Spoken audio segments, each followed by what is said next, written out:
Sagittarius friends, you have stepped into a time of boundlessness. The ceiling seriously can't hold you. As a fellow Sagittarius, I'm very excited to talk about the wonderful things that are going on for Sag, not just this month, but in the longer term picture. This is for you if Sag is your sun, moon, or rising. I'm Annie Botticelli. Welcome to my deep dive September 2026 Sagittarius report. I want to start with factors that are longer term but are more recent, that are just starting to change the big picture for Sagittarius, and then we'll drill down into the minutia of things that are influencing just this month or a little bit beyond it. All of the outer planets now, Neptune, Saturn, Uranus, Jupiter, and Pluto are all in fire or air. So this is a momentous time for fire and air signs, or people with strong placements in fire and air, because we have been going through times where all these outer planets were in water or earth. And the long-term ramifications of that for Sagittarius has been, ick. Heavy, difficult, like treading through mud. But now that's all changed in a very long-term way. Pluto for, almost 20 years now will be in a sign that makes great aspects for us. So that no matter what your Sag placements, over the course of this time, you're getting this good transformation that is in a language that you understand, the air language.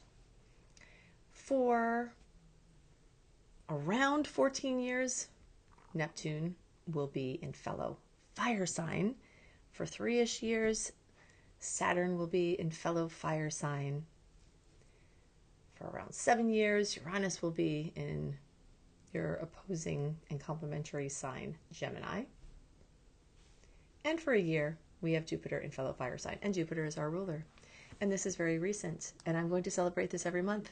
So expect to hear it, because this is something that is expanding us into boundlessness. In addition to all of this, outer planets represent long-term themes. And for many, many, many, many years, Sagittarius walked through Pluto, wrecking, uplifting, transforming, which just being super intense since 2008 in our money sector. That's passed along now.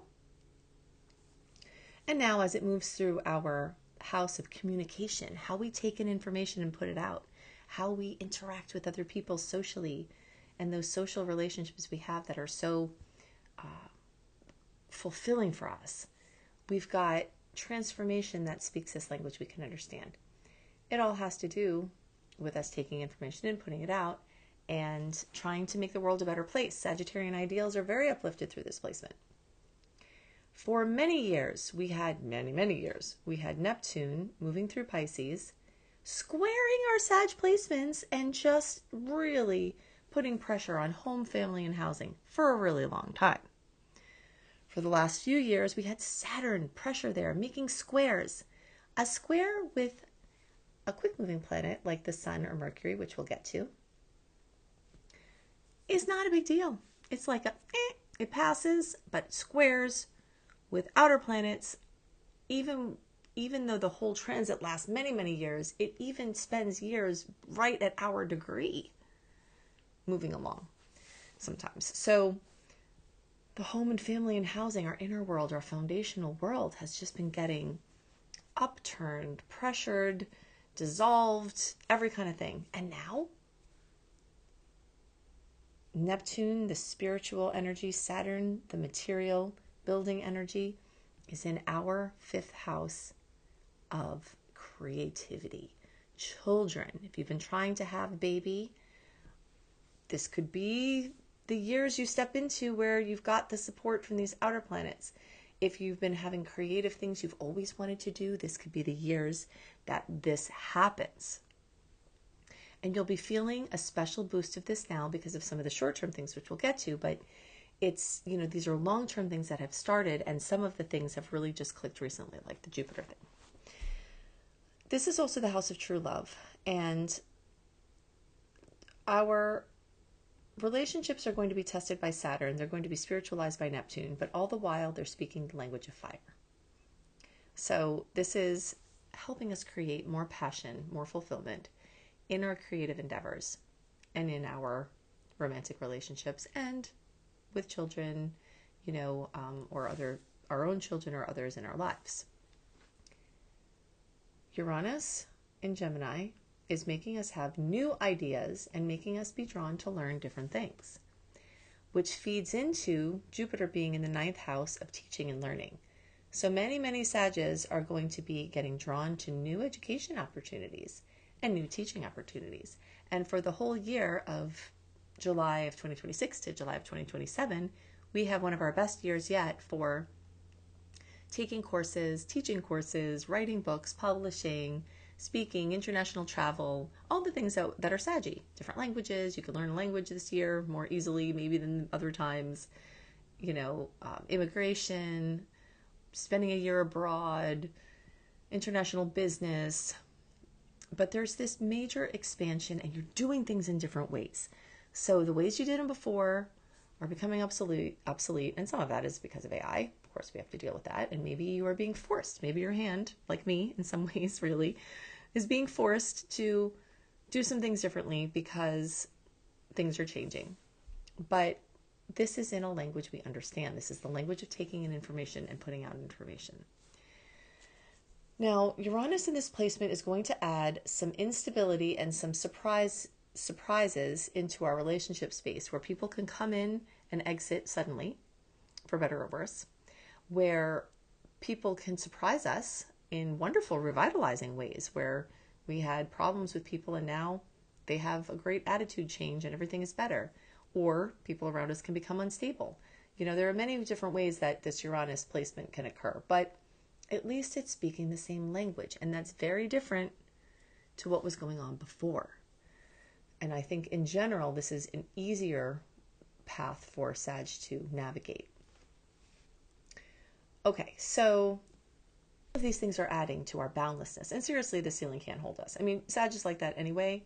Jupiter, the great gas giant that rules us, it's like we want to expand and express and bloom and burst. But we've been very, very, very restricted in recent years and possibly in some ways for a long time.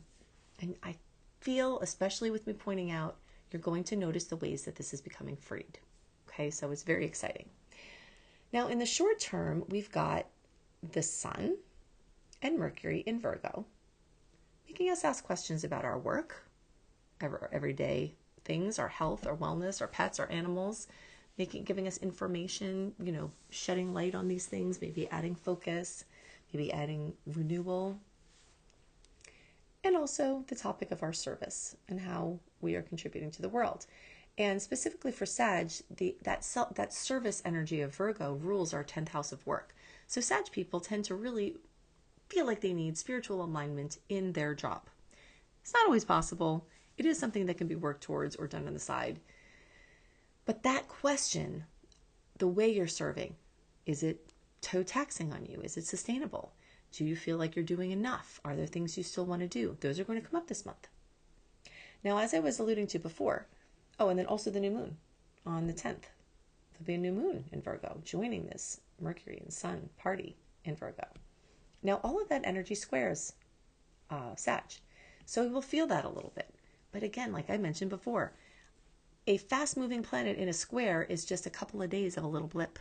It's not like these long-term things we've been going through. It's like nothing. And a lot of times it's helpful for a birth. We have a nuisance moment and then we bring something out.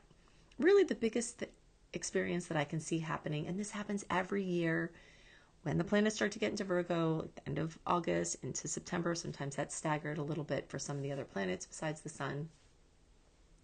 We get super industrious, ready to knuckle down, ready to be organized from that Leo spree we've stepped out of, although this Leo spree is going to be ongoing for a year because Jupiter's there, and we're ready to just get some stuff done, clear out, get organized, resolve things that are unresolved, get things out of our space that are not serving us, things that don't carry the vibration of the life that we want to create, that are not impressing upon our subconscious mind what we want to create more of. those things are getting worked out this month. And that is making us even more boundless. The new moon gives an opportunity to set these intentions. Paperwork, administrative things, nuisance stuff that needs discipline. That's the kind of stuff that's going to happen this month. If you have kids, just getting the kids in their school stuff and all, getting into the routine. I feel like in many ways the routine is going to feel good at this point. Even though, we usually experience this as a square where we're like, oh, we're boundless and we're endless and we're, all over the place. And now we have to kind of knuckle down and direct. Sometimes that's annoying. But in this, just with everything else going on, it feels like in some ways this will be welcome. And that we'll just kind of roll with it, get a lot done, and really put onto paper, put into practice, put into creation things we've been wanting to do for a long time. And they can center around the things we discussed. Education, in or out, doing some of these bigger picture things, some of these plans. This is a month where you can be looking at some of the longer term planning. But then we have Venus moving towards the retrograde. So now we have to talk about that. Oh, but before we leave there, the sun and the new moon and Mercury can bring new opportunities in business and work, new career opportunities if you need a different job, lateral movement, employment, job applications, new and going back to old places. If you are not employed or don't care about money, or retired or otherwise independently wealthy, whatever, this can have to do with what you do out in the world. What we do out in the world is this 10th house. And whether it's for money or whether it's for fulfillment or whether it's a passion project that's not monetized, whatever, it's how we show up out in the world. So there will be opportunities there. There will be seed planting opportunities there as well. And this could be a good time to do some things and to start to experiment with some things with your work. This word experiment is going to really be important September through December as we move through this Venus retrograde cycle. Now, I will straight up own right here from the beginning, Venus retrograde is one of in all of the personal planet retrogrades, but Venus retrograde is one of the things I have written about the most. I think that the compilation of material that I've gathered from my own observations on Venus retrograde might be some of the most thorough anywhere that I know of. Maybe there's somewhere, I'm sure people have things, but as far as like public, I have been forced because of AI scraping. This is one of the things that is going on, to move a lot of my public stuff into my Secret Star portal. So secretstarportal.com, if you're not already a subscriber there, please consider it. This is a way that helps me continue to do this work. The sustainability of this work has been constantly being called into question as year after year between Google changes and AI answering questions right there on the page where you're not going to websites, YouTube algorithms, all these things are changing. So the secretstarportal.com is a good way to support my work while getting access to a massive amount of archived things that are still relevant now, including this plethora of Venus retrograde. If you want to be an expert on Venus retrograde, this can help you. Okay, but I will be giving you tips now and throughout the months that this is relevant, the very most important things so that you can navigate through. But if you want to know more, you can go there. Venus rules love and relationships, beauty, aesthetics, money, and finances. Very wide scope that Venus has. It's going to be retrograde in Libra and Scorpio, most of the time in Libra though. Venus rules Libra, calling extra attention to relationships. Everyone in the zodiac is going to be doing this re-questioning about relationships, their love relationship, how they do that. Are they showing up enough? Are they showing up too much? What are the dynamics? The things need to heal. The things need to change. Stagnant relationships can get refreshed in this cycle. Great relationships can cool down in this cycle. And things will be questioned and reconsidered. That's why I said experimenting is a key thing to remember. Now, specifically for Sagittarius, first of all, this is happening mostly in Libra, so that's going to be a nice aspect for us. Again, this 60-degree angle full of opportunities. But it's highlighting our 11th house of internet-based projects, social media, patents, forward-thinking ideas, technology, social circles, groups, teams, large institutions, things like that. So there's going to be a long cycle of re-engagement with some things we may have done before, reconsideration of how we're showing up with these things now, and lots of networking opportunities. One of my single best opportunity that came once my business was fully established actually came during Venus retrograde. And if I would have not understood Venus retrograde, or if I would have thought, oh, people say don't do big money things in Venus retrograde, then I might have said no. But I don't say don't do big things in Venus retrograde. I say honor the rules, okay? Or the guidelines. So the guidelines I put together are low stakes. If you have a business opportunity in Venus retrograde that's low stakes, it costs you nothing and can have a major upside, don't say no to it because Venus is in retrograde. This is exactly the kind of thing that Venus retrograde can bring. Every day I have people contacting me in my inbox to sell their stuff. I don't do it on my channel. I try to keep that free and clear for you. We already have YouTube ads and I have some promotions so I can keep everything going here. I don't want to also be selling other people's stuff. Okay, so I've held out for 14 years. But one time only someone contacted me and said, I would like to sell your course. I want to be your affiliate in Venus retrograde. If I didn't know what I know, and I knew a little bit enough to be dangerous, I might have said, oh, I don't make a decision Venus retrograde. No. Don't make that mistake. If it's low stakes, all it needed was an affiliate link and give them a percentage of whatever sales came through that link. And I proceeded to have the most abundant time I've ever had in this line of work from that Venus retrograde decision. Because it was low stakes, I could change it at any time. There wasn't a lot of paperwork. There wasn't a lot of weight. There wasn't, as long as I felt an integrity with the person and what they were doing and the vibration of the site, etc. That was fine. And that was all intact. And it was wonderful. So these are the kind of things, I give you this example so that you hold it with you and you remember.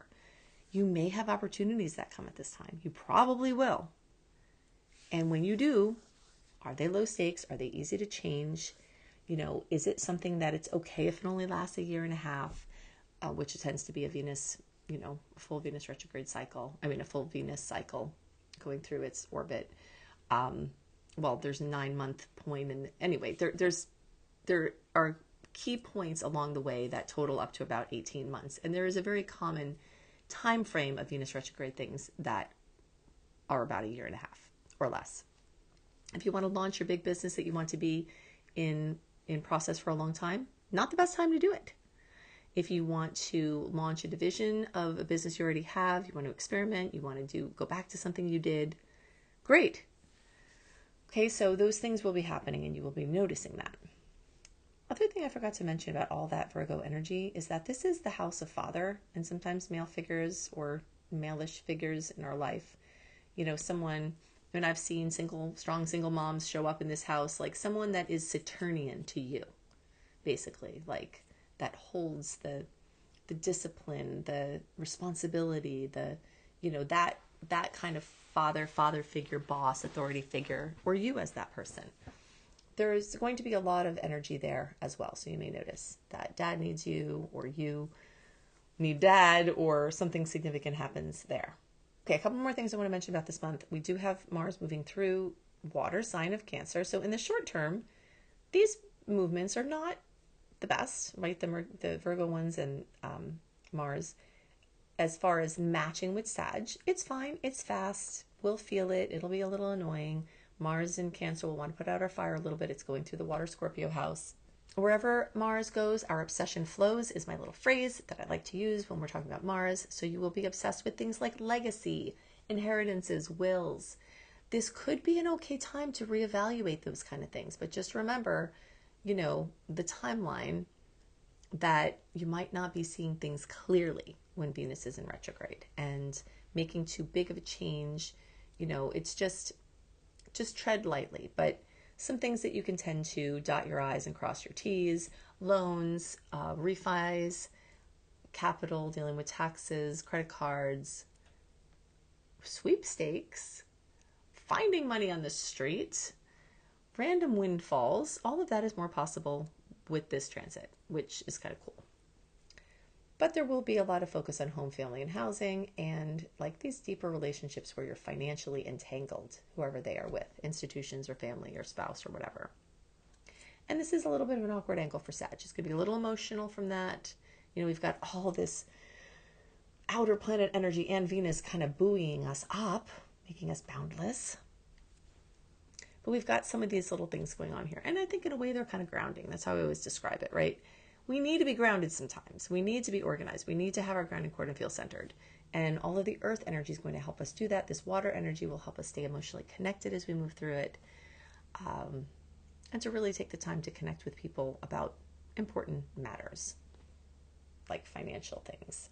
The last thing I want to talk about, which is also another very exciting thing, is that in the days around September 26th, we have a full moon at 3 degrees of Aries. This is joining all that energy in the 5th house that I talked about before. So Aries is trining Sag. This is one of the 2 times a year that we get a full moon that makes the most fabulous aspect in all of astrology for us, the trine, in the fellow fire sign.